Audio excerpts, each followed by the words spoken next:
Okay. Good I'm morning. Good morning, Lily.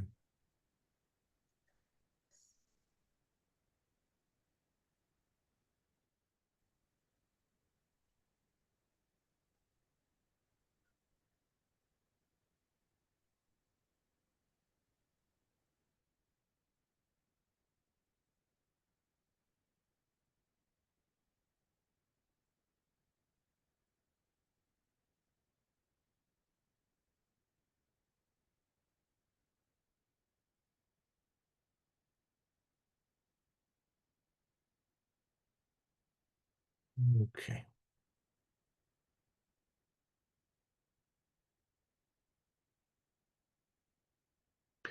Okay. So let's start.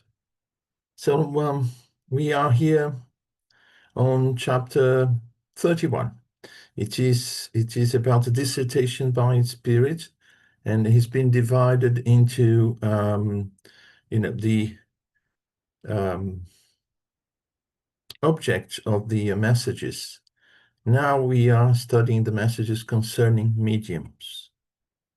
And the first of them, message number 10, starts by saying, all men and women are mediums. It's really interesting because it says all. All men and women are mediums.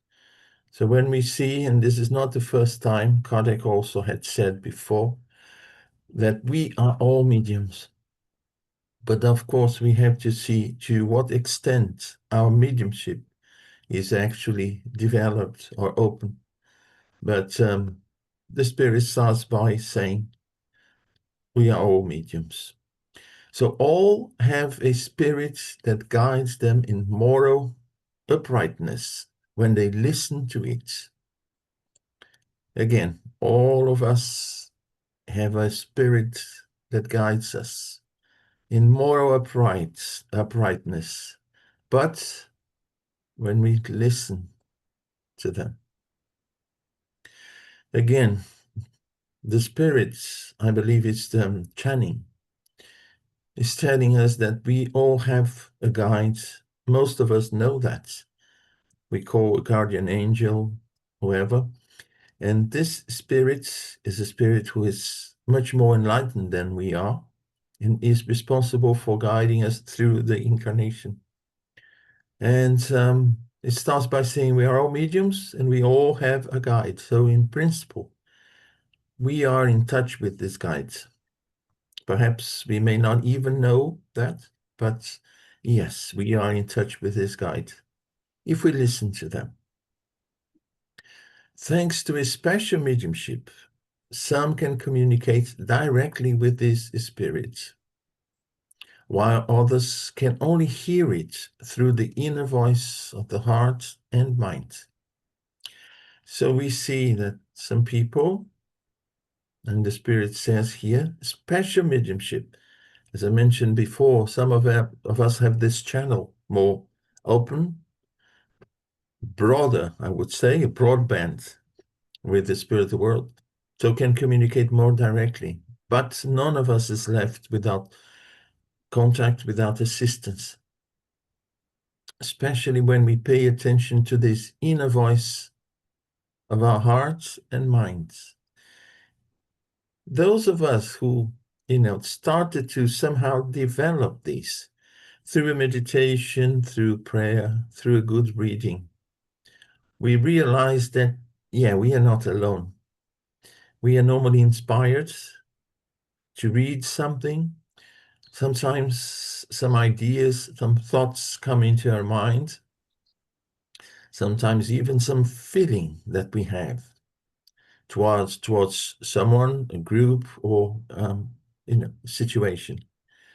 We can establish with time, just as those who have mediumship well clearly established, we can learn how to develop it.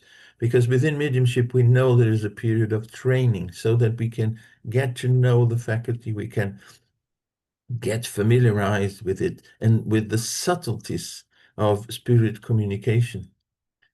The same applies to some of those of us who don't have the clear signs of mediumship, but yet we have it.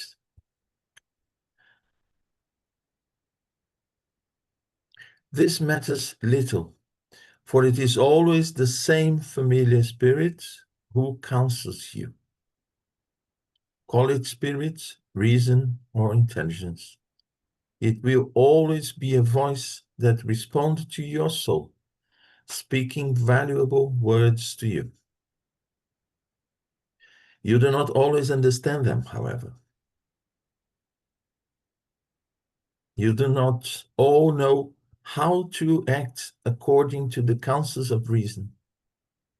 Not the kind of reason that drags itself along and crawls more than it advances. The kind of reason that loses itself in the maze of material and crude interests.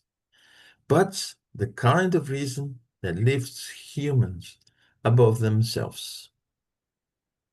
The kind that transports them to unknown regions, the sacred flame that inspires the artists and poet, the divine idea that uplifts the philosopher, the impulse that delights both individuals and nations, the kind of reason that the common folk cannot comprehend, but that uplifts men and women more than it does any other creature, and draws them close to God.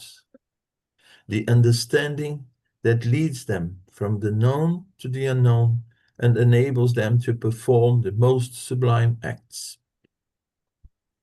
I find it very beautiful, very inspiring. And also I see this an invitation for us. It's saying clearly here that we can establish this channel with our guardian angel, with this spirit who is supposed to inspire us in life here, all of us. We normally say that, oh, that medium, he has someone as his spirit guides, but we also have our spirit guides, and we can develop these. As I said before, there are different ways. When we meditate, we pray, when we do some nice reading and meditate upon what we read, when we want to consider, the options that we have in life without only taking into account the material aspect of it, but always looking into the goods that can come out of any situation in life. And then the important thing is that by doing that with time, we realize that our life has a purpose, which is beyond the material one. So as if we were covered by clouds, and we managed little by little to go beyond the clouds and see, from a different perspective, and not just, covered by the cloud that is, part of a material incarnation. Therefore, heed that inner voice, the good spirit who never ceases speaking to you, and you will eventually be able to hear your guardian angel, who extends its hands to you from on high. I repeat, the inner voice that speaks to the heart is that of the good spirits, and it is from that point of view that all humans are mediums. Interesting, this spirit Channing starts by saying that we are all mediums, and he ends explaining himself why he says that everyone is a medium. Because from this, point of view, we are all mediums. We can communicate, establish a channel of communication with our guardian angel.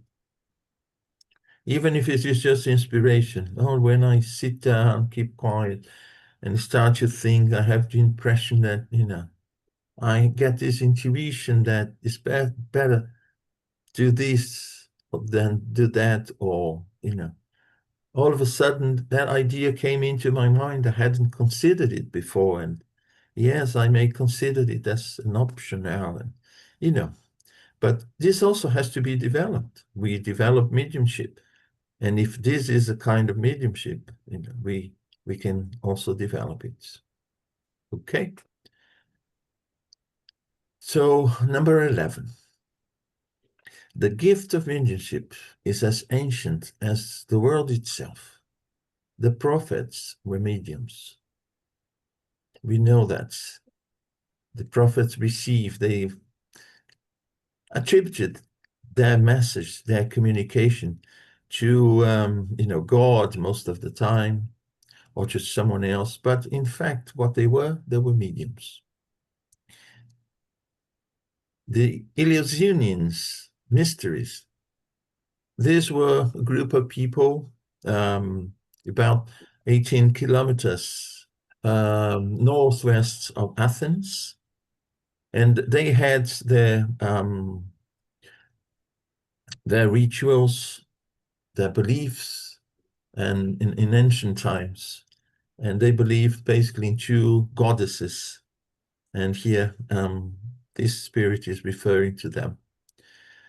So their mysteries were founded upon mediumship. The Chaldeans and the Syrians had mediums. Socrates was guided by a spirit who inspired him with the wonderful principles of his philosophy. He listened to its voice. All cultures have had their mediums, and the inspirations of Joan of Arc were nothing more than the voice of the benefactor spirits who guided her.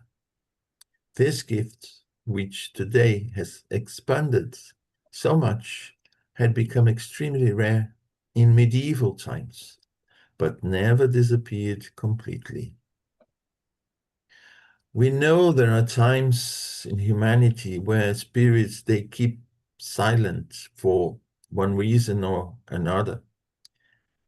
In medieval times, we know there was persecution for anyone showing traces of mediumship, especially if they were outside the church. Inside the church, if it was convenient, they would become a saint or someone holy. But outside, there were, persecuted, burned, And also, there was a period, I mentioned that before, 400 years before the birth of Jesus, all the prophets in Israel, they went quiet. They had no communication whatsoever. If we realize, we see that there were prophets until about 400 BC. And from that onwards, there's no known prophet in Israel. And that was on purpose, because they had received so much and they needed time to digest what they had received, preparing themselves for the coming of Jesus. So they had to reach a certain level with the information they already had in order to be able to appreciate the coming of Jesus. And they used to analyze and reanalyze, because that was a habit until today in the synagogue. They take their scriptures and then they read and they meditate. They make interpretations of that and bring to the community. So they discuss in groups. And so that was the idea. Instead of just expecting more and more prophecies, they had to digest, as it were, in inverted commas, the ones they already had, make the most of them, analyze in all different aspects what they meant. So that's why there was this silence of about 400 years. So we see that mediumship in humanity every now and then, is more or less common. And of course, all that has a purpose. Swedenborg, Emanuel Swedenborg, and his disciples comprised a large school. The France of the last few centuries, mocking and geared toward a philosophy which, wanting to abolish the abuses of religious intolerance, suffocated in foolishness everything that was ideal. Had to reject Spiritism, which has not ceased to spread in the North. God allowed this struggle of positive ideas against spiritualist ideas because fanaticism had been transformed into a weapon for the latter. So we see that, the ideas, although Spiritism is spiritualist in the general term, we see that fanaticism was the problem, and it still is.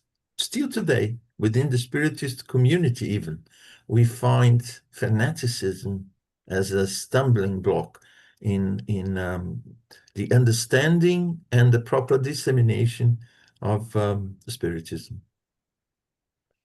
Now that the progress of industry and science has developed this art of living well, in such a way that materialistic tendencies have become dominant, God wills that minds be led back to the interests of the soul.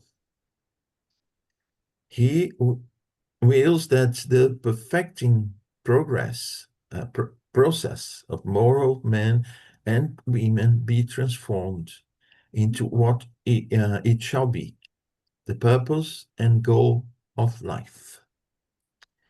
We see that again. I think we've gone through a very materialistic period, but I believe that now we see so many people interested in something else. They want to find through, meditation, through ancient religions, through all sorts of things. They want to recover some spiritual sides of us that has become a bit dormant during this materialistic period, I would say during the past 150 years, where science was against the fanaticism of religion and denied everything. So throwing part of it, which was good, together with what wasn't, necessary, was harmful actually. Hi, Camila. Good morning. Hey, good morning, Monique. I would like to ask your help if you can elaborate more about the fanatism, right? Because that can also help we understand more the meaning. I don't know if you can give examples because let me know if I'm wrong as well. I understand that in the Bible was the communication with the spirits was like denied, it was like how I can say the king create a law against because the people was like asking everything like what I should do for this, what I should was not using that as charity. Can you that is the fanatism that they speak about? Can you help me understand more? Yes, I think you are referring to Moses, who prohibited communication with the spirit because that was abused. People were ignorant. And mediumship was, to a certain extent, common. We see when we read the books by Emmanuel about that period, before and during and after the coming of Jesus, we see that there's always someone who uses mediumistic faculties to do something, and usually something that is not good. We see that looking for poison, looking for things, and what Moses prohibited in those days was this abuse, because if you have materialistic interests and you have mediumship, you use your mediumship for materialistic interests.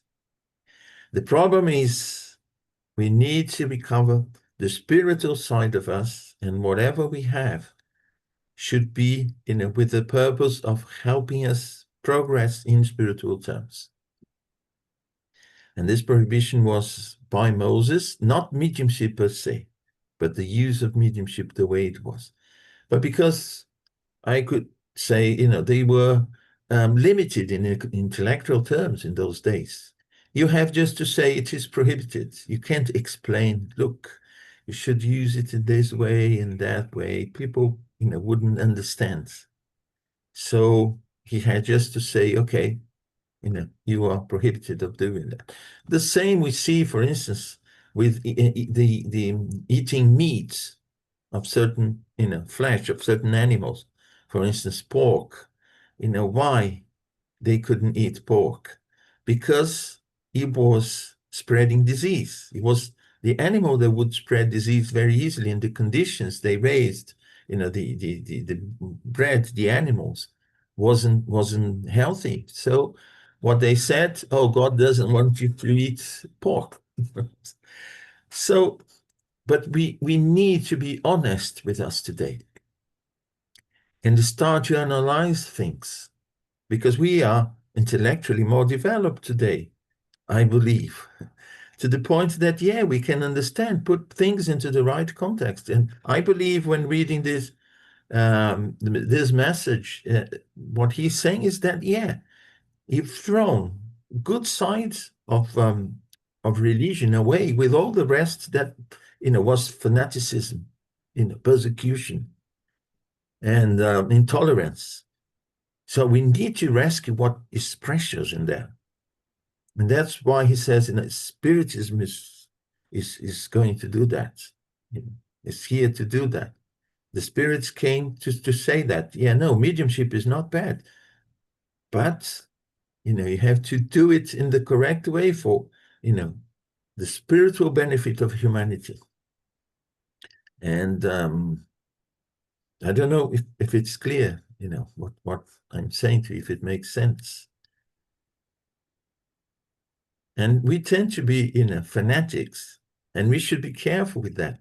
Even, I said, even in the Spiritism, like, oh no, we have, in a mediumship session, we need a white cloth on the table. It's a white cloth on the table. No, you cannot do if there isn't a white cloth on the table, these kind of things that, it's not in Spiritism, it's in us.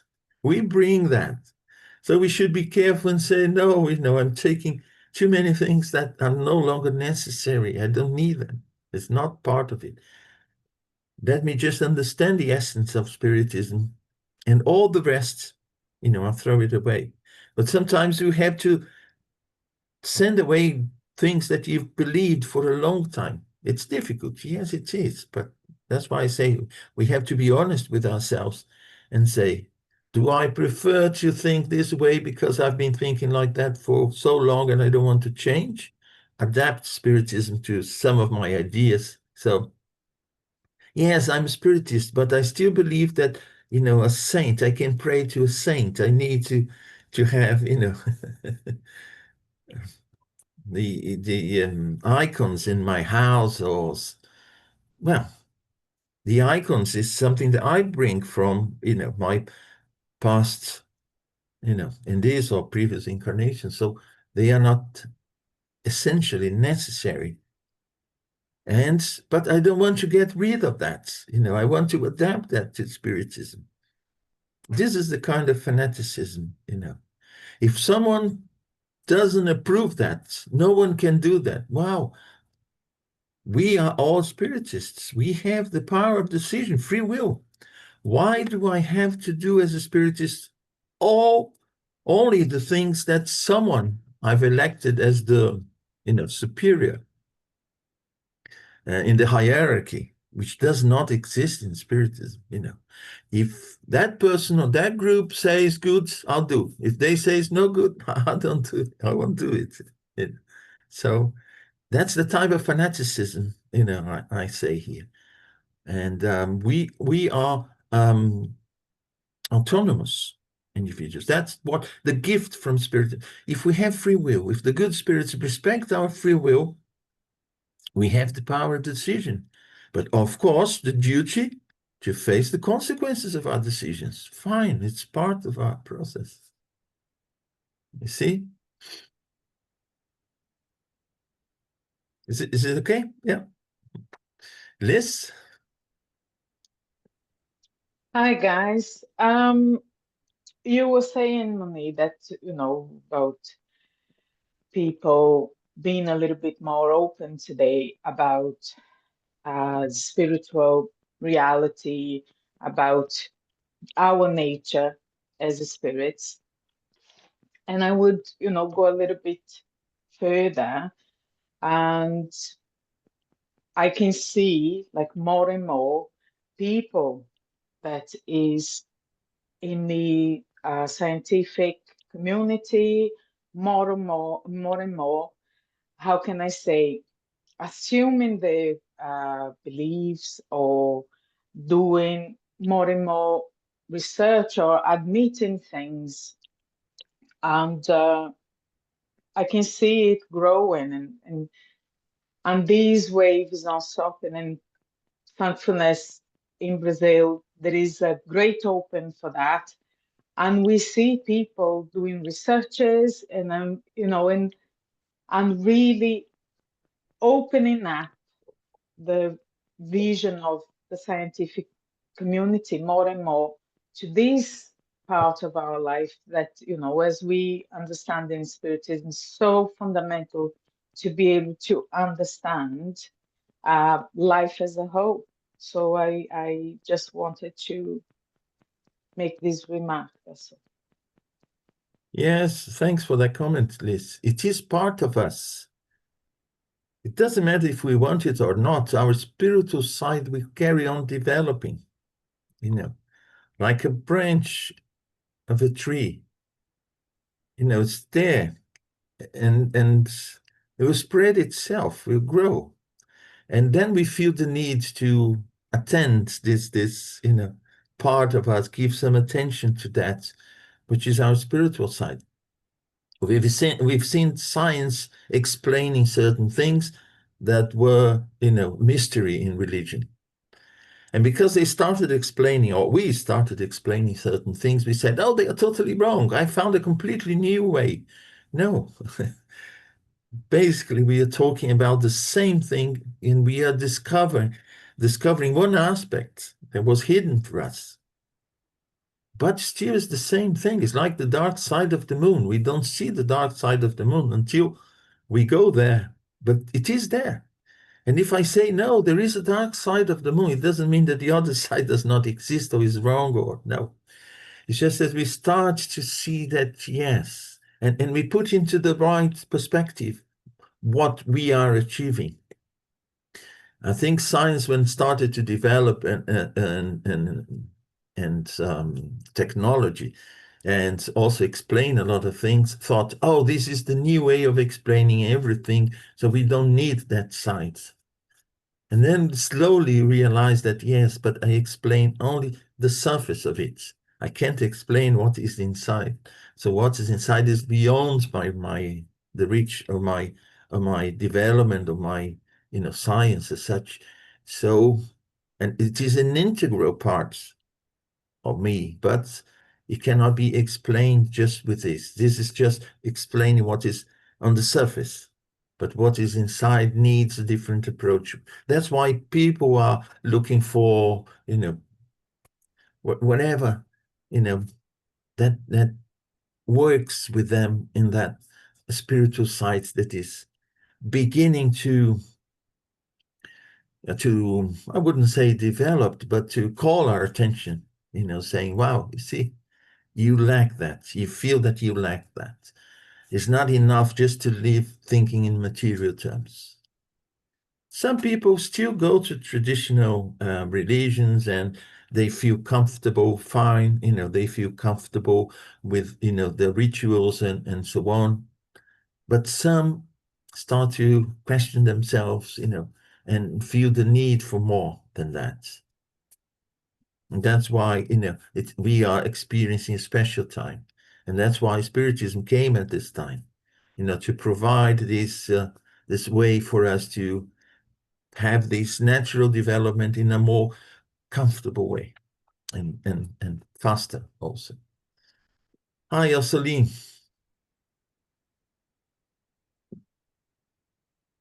No, I don't need it because I see, I like say, thinking about Elise, what Elise said, not exactly, but it was my thinking too.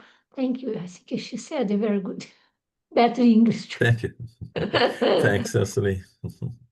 These messages here, I find them very inspiring, because basically they were directed to, the ones who were important in here, and now the mediums, But since we are all mediums, we can take the messages, for us, each one of us, So let's carry on. The human spirit, let me just show you where we are here. The human spirit follows its necessary forward march of progress, similar to degradation, through which all things in the visible and invisible universe pass. All progress occurs at the proper time. That of moral elevation has come upon humankind. It will not be completed during your days on earth, but thank the Lord for your having witnessed that blessed dawn. Pierre Juty, the father of the medium. It's very beautiful, and indeed, that's what we just commented here. We see this need, this urge to develop our moral understanding, to develop our spiritual side, to take it a bit more. What we have is not enough for what we, as a whole being, demand. Hi, Asali. I think it was so beautiful that Pierre Juti, father of a medium, that used to take this wonderful I must see, 11 part.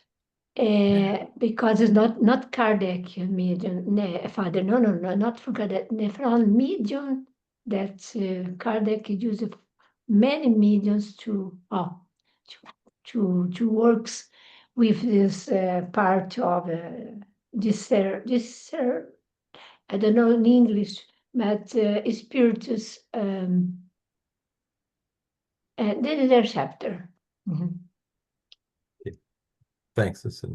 Only this comment. So, another message here, the 12. God has charged me with a mission, which I must accomplish together with believers blessed with a mediumistic mission. The more grace they receive from on high, the more danger they will face. And these dangers are all the greater when they spring from the very favors God grants them. So it's just start by saying, mediumistic mission. So all mediums who come with a well-established, clear faculty, we could say they have a mission, and they also have an opportunity, a personal one, because when they accept the work and do the work properly, they are developing themselves as well with this work, this opportunity. And the more grace they receive from on high, the more dangers they will face. We know when we have more responsibilities, when we are the ones on the spotlight. And of course, we face more dangers. It's part of the job. If we want to stay there in the back rows, we stay quiet. We are not at the front. We are not the first one to receive any attack, anything. So it's natural that when, spirits accept greater missions, of course, they are exposed to greater dangers as well. We've seen in the past, even Jesus, that took up, upon himself that special mission, and he was exposed to, so many great dangers.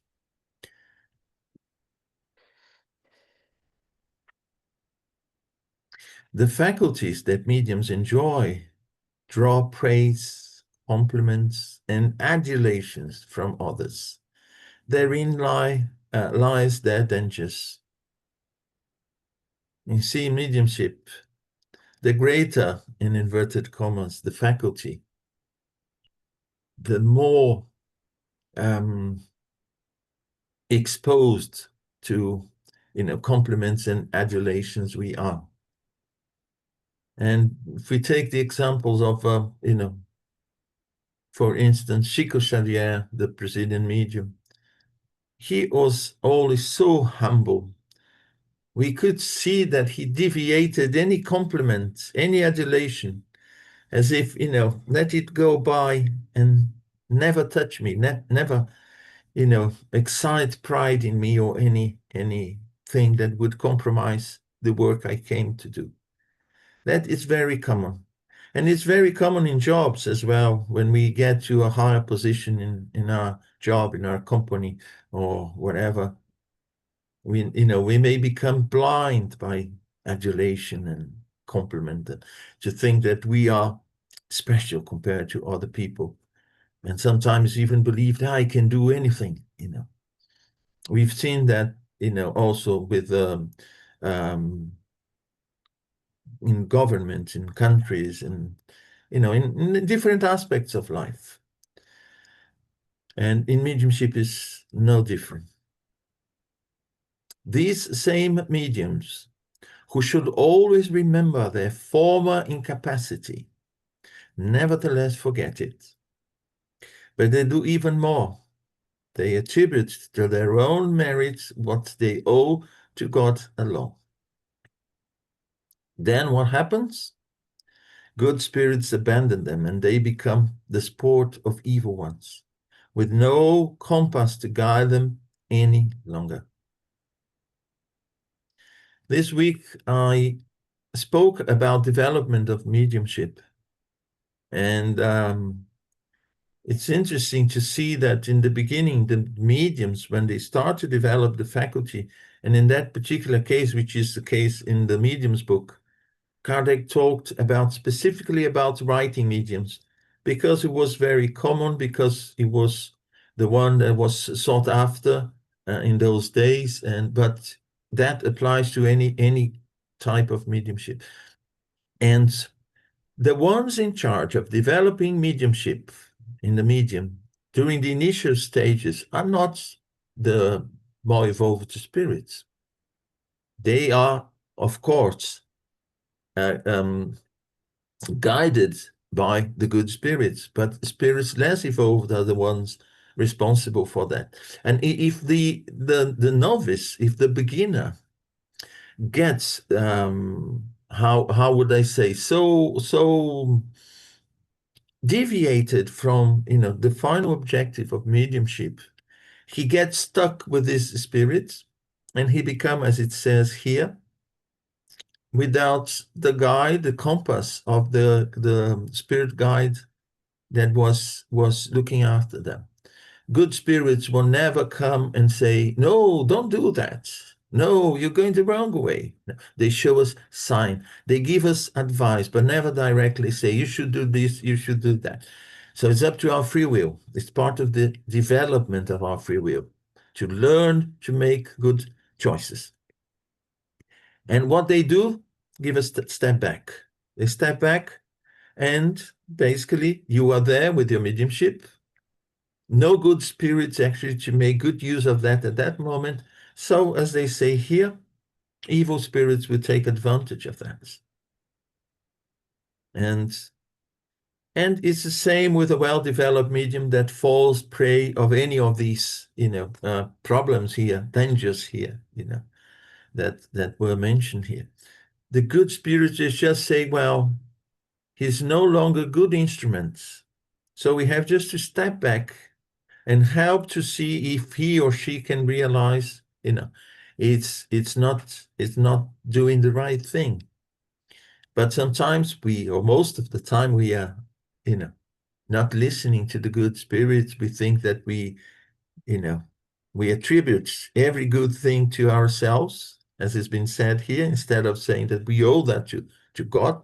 God gave us, that God can take us anytime, without, previous notice. And there is also a part of a chapter here in the medium's book that says suspension and loss of mediumship for so many reasons. So yes, it's not something that we should attribute to ourselves, but an opportunity we were given. And it says here very, very clearly that instead of making good use of what we have received on loan, we deviate from that and create more problems for ourselves. So the more skillful they become, the more they are led to attribute to themselves a merit that does not belong to them. God finally punishes them, taking away a faculty that could only be fatal. Sometimes the suspension or loss of mediumship is for our own good. So we can, just stop and rethink what we are doing and see that we have no control whatsoever of the faculty. I could never remind you too often to ask for help from your guardian angels so that it may aid you in always remaining vigilant against your cruelest enemy, pride. Remember this well. You who have the fortune to be interpreters between spirits and humans. Without the support of our Divine Master, you will be punished even more severely because you have been favored more highly.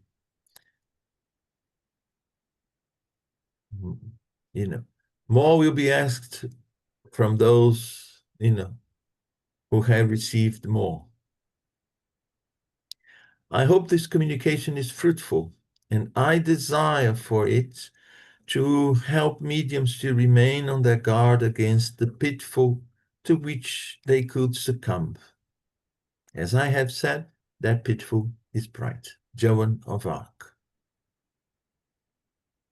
So we see that we are still at a level that is not that high in the spiritual hierarchy. We are still at the very bottom there.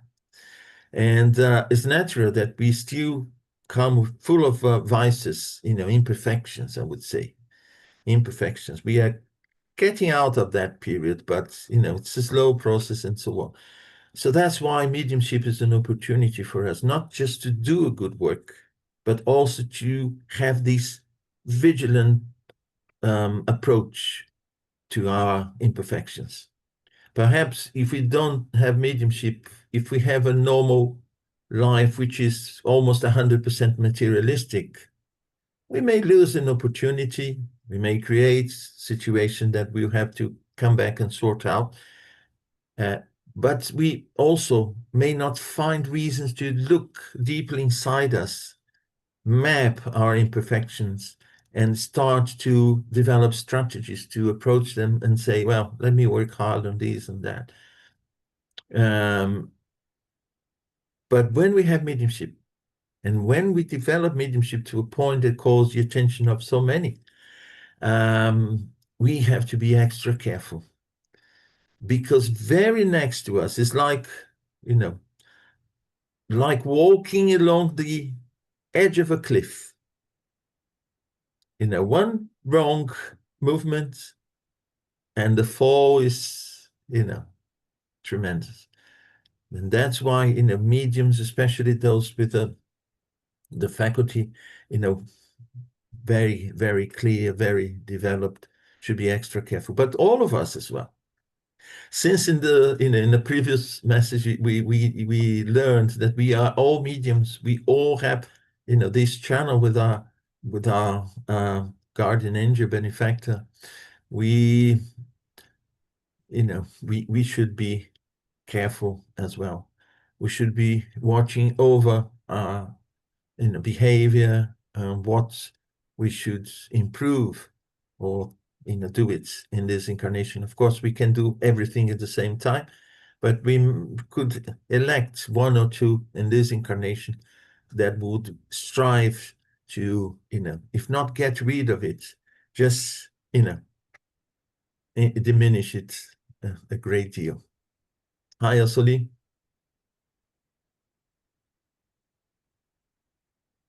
On a brief words about I know there Joanna d'Arc, one of Arc. Joanna d'Arc was one spirit that inspired Leon Denis.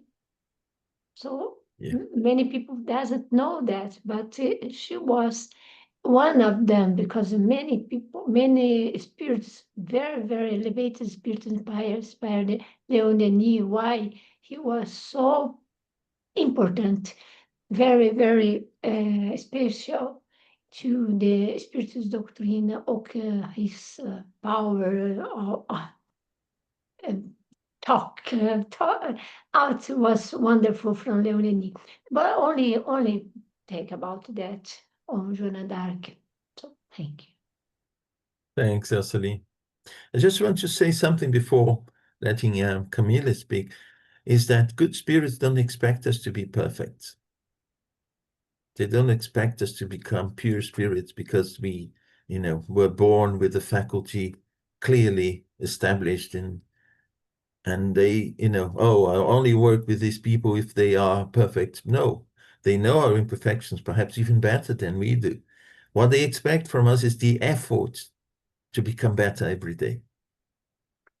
So all of us, we have, a past that, and of course, we bring with us here, situations that were embarrassing if we were to see them in front of us and, on a screen. We would feel embarrassed today, I believe. But what spirits, good spirits, they expect from us is not perfection overnight. What they expect is this constant effort to become better. Slowly we move, away from what or who we are today to become better, to develop what we are, the divine virtues that we have in us dormant, waiting to develop.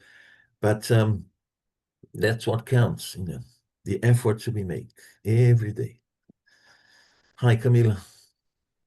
No, I just should say that another day in the mediumships meeting, I don't know if you were, I don't remember exactly, I probably doesn't describe why, but I remember that he has a spirit that he had mediumship and he was suffered because when he was incarnated, didn't use in a good way the faculty. Yes, you see, the faculty or any opportunity we have in our incarnation. And when it says here punishment, I wouldn't say that it is a punishment inflicted by someone on us. It's the natural punishment. Possa verificar o início e o andamento do movimento espírita no Reino Unido, tá? Que bom que... Que bom. Olha, foi do céu mesmo, foi realmente uma Sila, são as obras básicas de Chico que estão as outras obras no livro. Ai. Close. Sorry, Sila. I had to mute your microphone. Okay, so I forgot what I was going to say.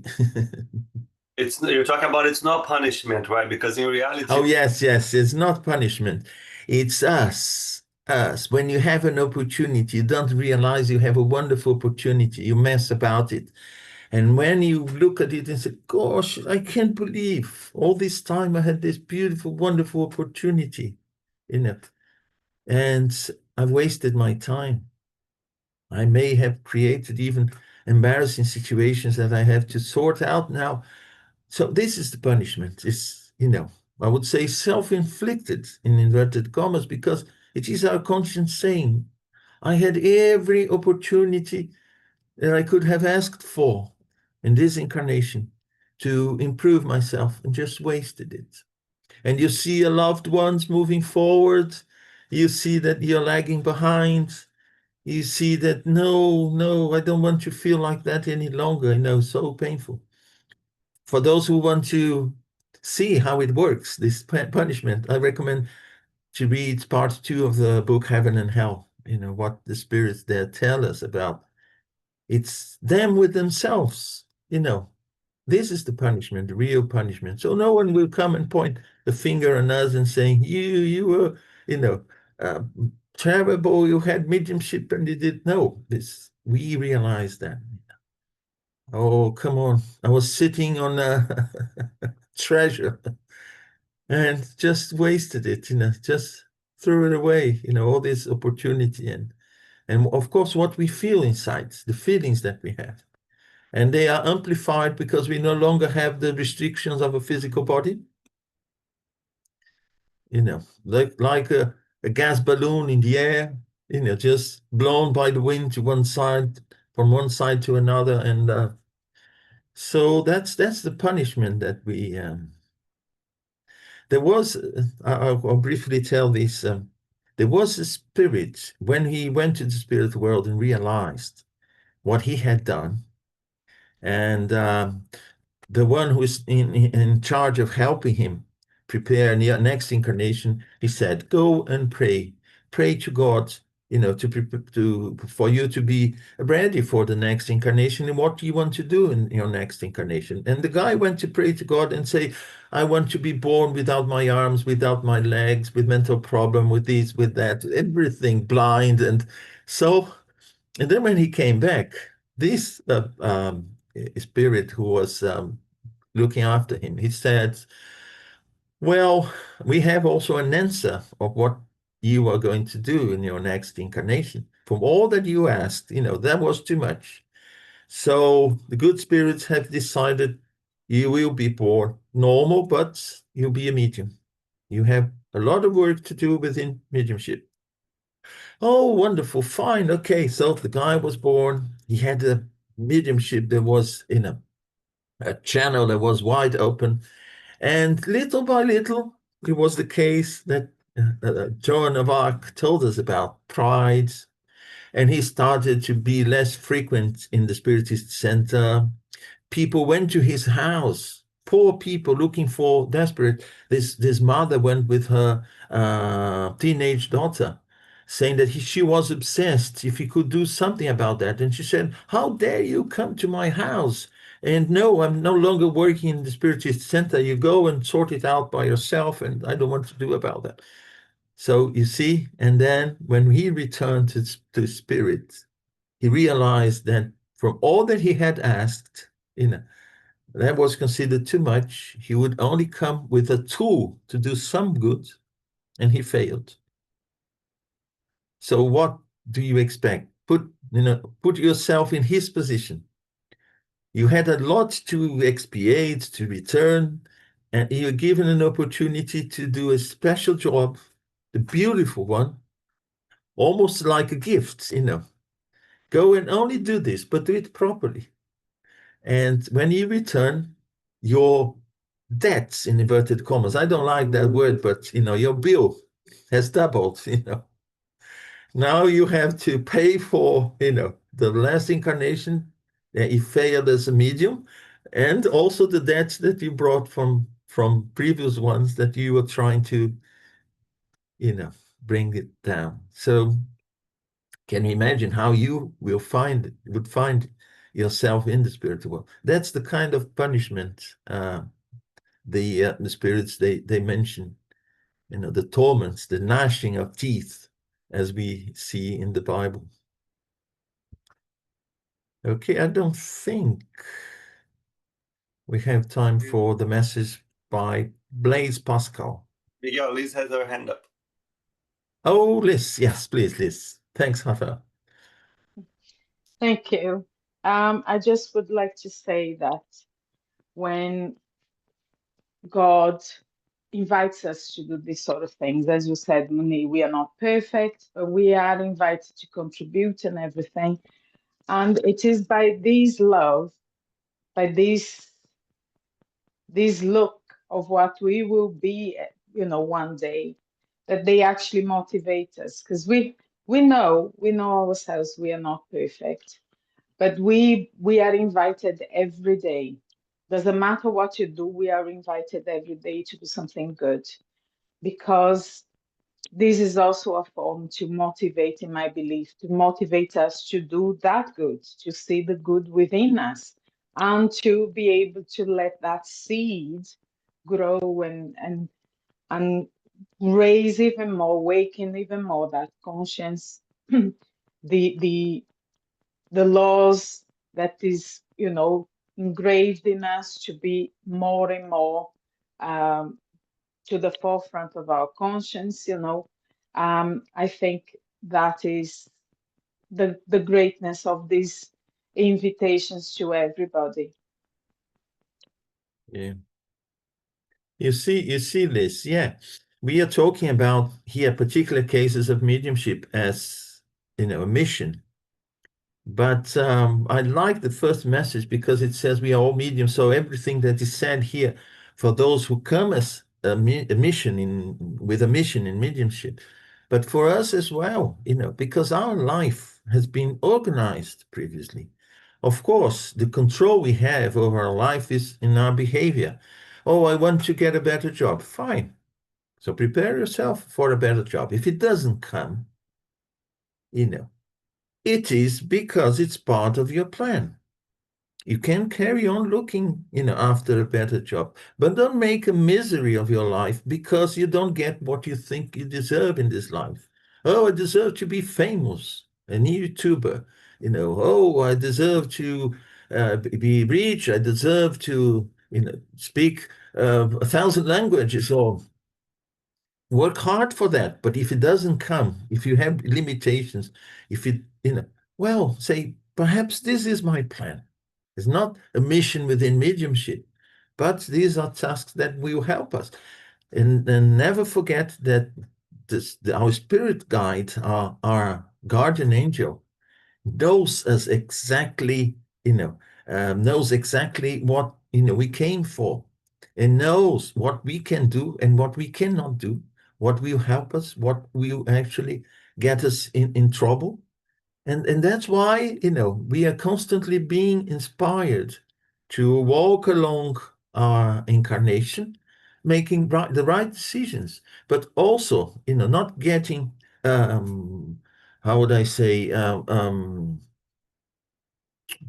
sad or thinking that, no one is looking after us or whatever, because that's what is necessary for us, perhaps to prepare us for a next phase.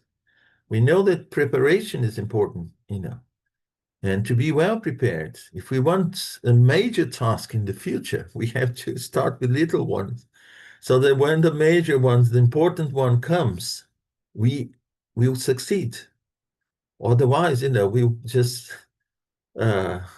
get embarrassed by what we could have done and didn't, like so many.